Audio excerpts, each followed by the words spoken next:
YCP నాయకులు గాలం హరికృష్ణ, చొప్పా రమేష్, షేక్ అంజాద్ బాషాల నుంచి తనకు ప్రాణహాని ఉందని రక్షణ కల్పించాలని కోరుతూ పొదలకూరు మండలం టీడీపీ అధ్యక్షుడు పిఎస్సిఎస్ చైర్మన్ తల్చీరు మస్తాన్ బాబు మంగళవారం సాయంత్రం పొదలకూరు పోలీసులకు ఫిర్యాదు చేశారు.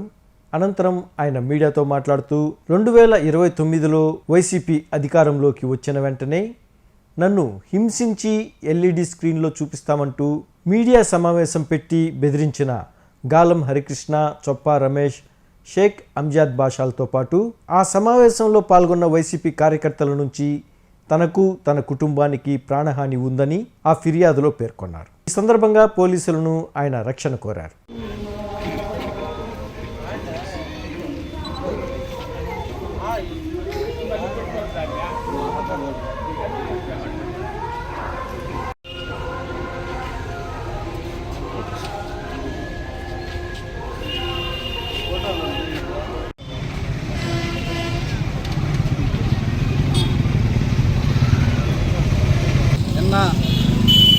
మొన్న పొదలకూరులో జరిగినటువంటి సంఘటనలకు సంబంధించి మాజీ మంత్రి కాకాని గోవర్ధన్ రెడ్డి యొక్క విధానాల గురించి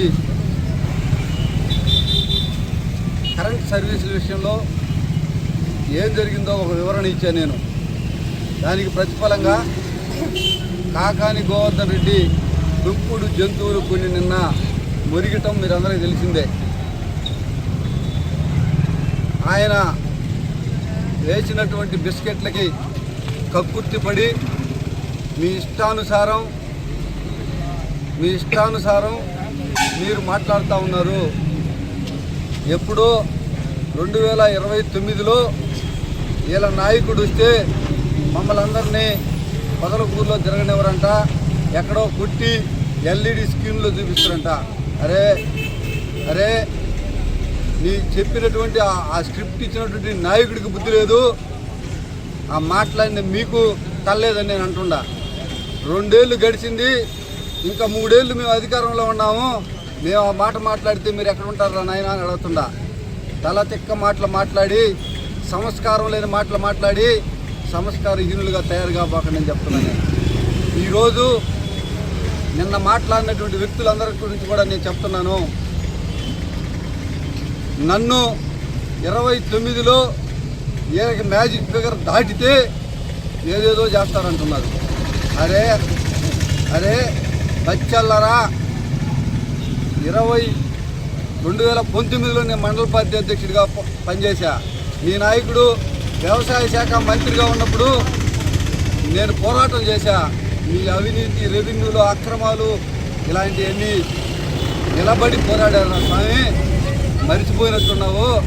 ఇలాంటి ఉడత బెదిరింపులకి, ఇలాంటి వాటికి భయపడే వ్యక్తినైతే నేను రాజకీయం కలిగించేలా వైఎస్ఆర్సీపీ నాయకులు మా మండల పార్టీ అధ్యక్షుల మీద మాట్లాడటం, ఈరోజు వచ్చి వాళ్ళ మీద మేము కంప్లైంట్ చేయడం జరిగింది. మస్తాన్ బాబు థ్రెట్ ఉంది.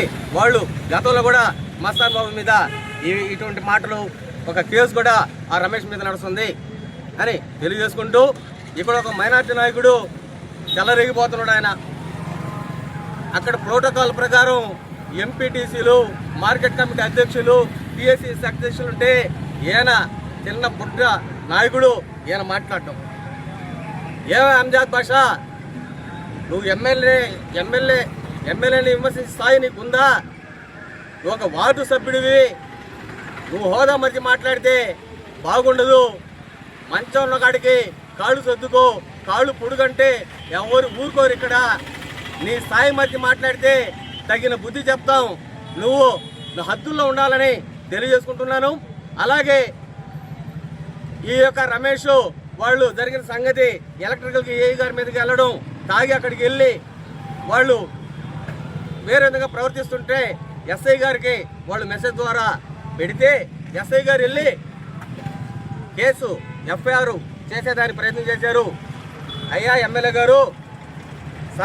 మాజీ ఎమ్మెల్యే గారు, మీరు మా వర్గానికి చెందినటువంటి ఎస్ఐ గారిని మందిని వేసుకొచ్చి ఇక్కడ కూర్చొని వృద్ధులను, పిల్లలను నీళ్లు నిప్పలకి అల్లాడారు. నువ్వు వచ్చి మా వర్గానికి చెందిన ఒక ఎస్ఐ, మా సామాజిక వర్గానికి చెందిన, మైనార్టీ వర్గానికి చెందిన ఒక ఎస్ఐ ఆయన కష్టపడి చదువుకొని ఈ మండలంలో నిష్పాత్రంగా చాలా జాగ్రత్తగా అందరిని కలుపుకుంటూ పనిచేస్తుంటే ఒక ముస్లిం వర్గానికి చెందిన నాయకుడిని బెదిరిస్తావా? 2029లో ఈ ఎస్ఐ ఉండడు అని బెదిరిస్తావా? అవును, ఎస్ఐగా ఉండడు, సిఐగా వస్తే మమ్మల్ని ఏదో సినిమా చూపిస్తున్నట్టు ఆయనకి ఇప్పుడే చూపించే ఛాన్స్ ఉంది మాకు.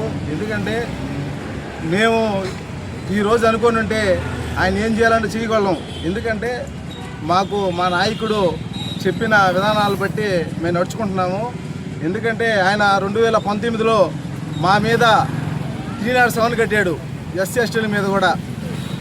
ఆయన ఈరోజు ఏదో మాట్లాడుతున్నాం, ప్రమాణం చేస్తాం. ఆయన చేయమని ముందు ప్రమాణకం, తర్వాత నేను వచ్చి చేస్తాను. అంటే ఈదులో వచ్చి నేను చేస్తా ప్రమాణకం గుడిలో. అక్కడే రాములవారి గుడి ఉంది, ఆ గుడి మీద నేను చేస్తా.